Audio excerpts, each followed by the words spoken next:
Hey everyone, it's Trent and back with another video. A few weeks ago I saw a couple of videos of these two people talking about what it's like to be the popular person in school. I don't remember who posted those videos, but I'm having a link in the description below in case you want to see them. I'm just giving credit where credit is due. In the videos they talked about what it's like to be the popular person in school. Having all these friends, all the drama that comes with having those friends, and just what school was like for them. In those videos they talked a little bit about how they used to bully some people.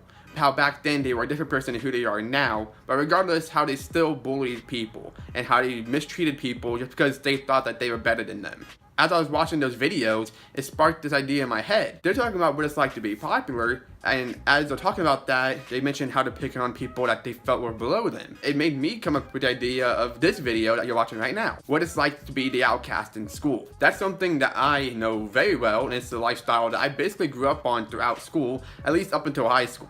They were talking about how glamorous it seemed to be popular, but how it really wasn't all that great. In this video, I just want to talk about what it's like to be an outcast. Something that people don't really even think about. They don't think about people who are an outcast or the people that are being bullied. They just don't really tend to think about that, and they don't worry about that unless it's them. But that's something that we need to change. As I said, growing up, I was the outcast in school, all the way from elementary to about high school. In high school, I got a little bit more known just because I found my voice on social media.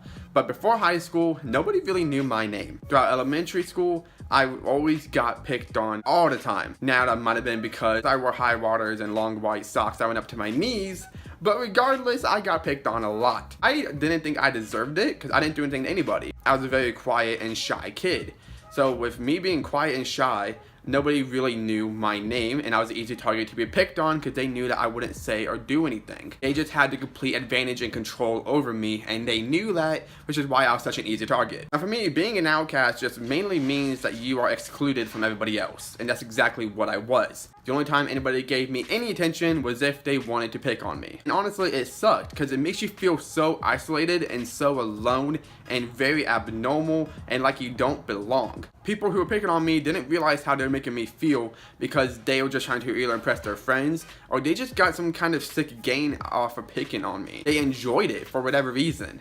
But they didn't see the kind of hurt and pain that it was causing. I can't really blame them for that because I didn't show that. It was all internal. It was never external. But they can never tell when something was wrong or when something wasn't wrong. I never spoke up about it because I was too scared to. And that was my life all throughout elementary school and middle school. But in middle school, it got much worse. It became more serious and more personal. It wasn't just about my high waters or my long socks.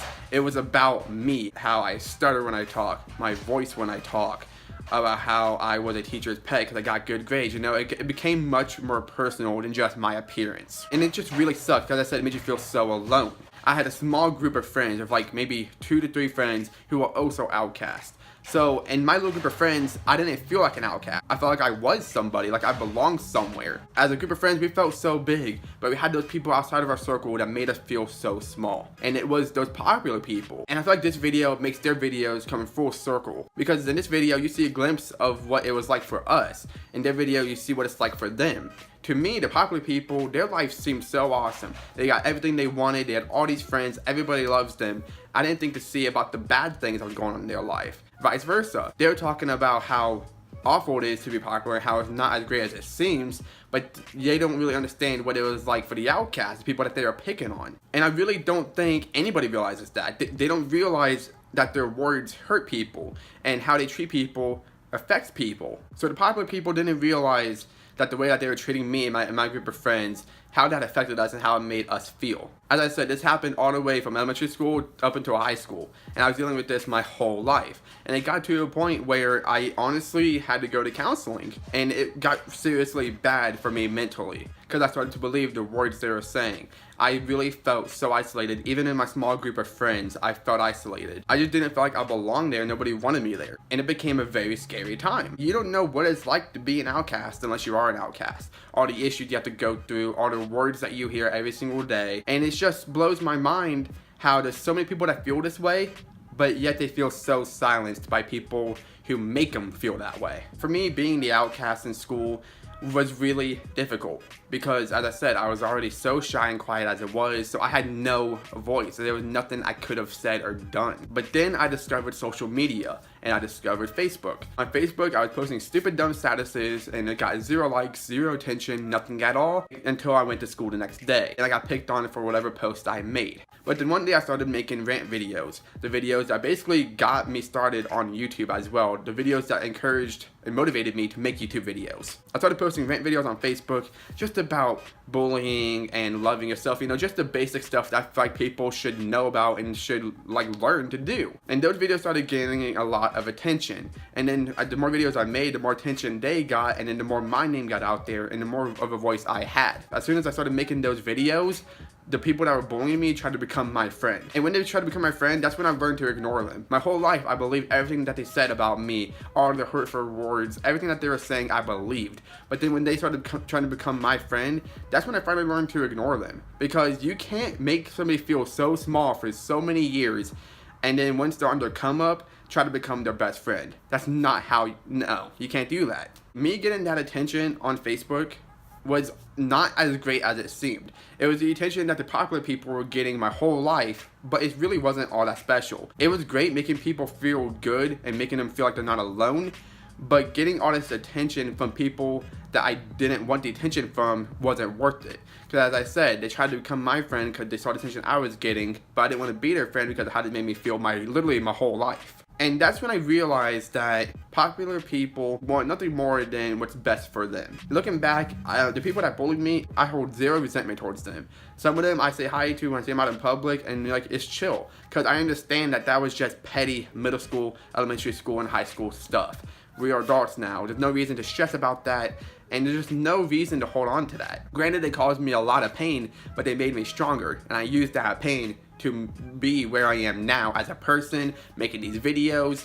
I turned that negativity into positivity. Being an outcast can be a very dark and scary time because you feel so isolated, you feel like nobody wants to be your friend, and you feel like you absolutely have nobody. Like some of my best friends, besides my small group of friends, were literally teachers. And that caused more bullying because then I was known as a teacher's pet. But really, who else would I have, you know? Nobody asked to be bullied and nobody asked to be the outcast. It's not my fault that I was a shy person and that the more I got bullied, the more scared I became to talk to people, which made me more shy. You can't control that. You are who you are and you need to love yourself for who you are, and you shouldn't change yourself to be somebody that you're not. I know a lot of people who I used to be friends with that were outcasts that tried to change so that way they wouldn't become outcasts. They weren't being themselves. And that caused them to become very unhappy, and those people are now in very dark places into adulthood because they completely changed themselves to try to be somebody that they're not, to impress people, doing all these stupid things to impress people that affected their life forever. Well, even though I was an outcast and I hated it, I never changed. And that's something that I want you guys to get out of this video if you're watching this. If you're an outcast, don't try to change to not be an outcast. It's okay to be an outcast. It's okay to be the popular person. It's okay to be the jock. I don't care who you are.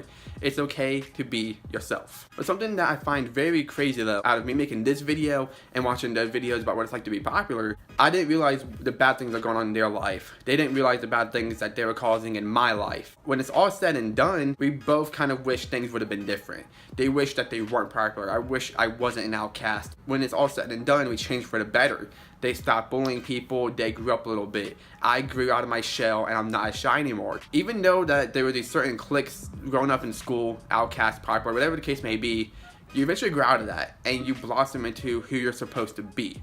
But as long as you stay true to yourself, everything that happens in the past just helps you grow and become the adult that you will soon become. All that being said, that's the little glimpse of what it's like to be an outcast in school. I hope this video made sense and I hope you understand a little bit more about what it's like to be an outcast. It's kind of hard to understand unless you've been there. Same with being popular and understanding their videos. I just want to make this video because nobody else made it before, and I think it's important to try to get into a glimpse of other people's lives and to try to place yourself into their shoes and just to see what it was like for them. Leave a like if you enjoyed this video, comment down below anything that you want regarding this video, what clique you are in school, if you can relate to this video, if you can't, whatever the case may be, just comment down below and definitely share with your friends if you want to, or if you know anybody who can relate to this video. Subscribe if you are new and tap the bell to be notified whenever I post. I post videos randomly, so be sure to tap that bell so you get notified so you don't miss out on a single video. Thank you so much for watching, thank you so much for your support. See you guys in the next video.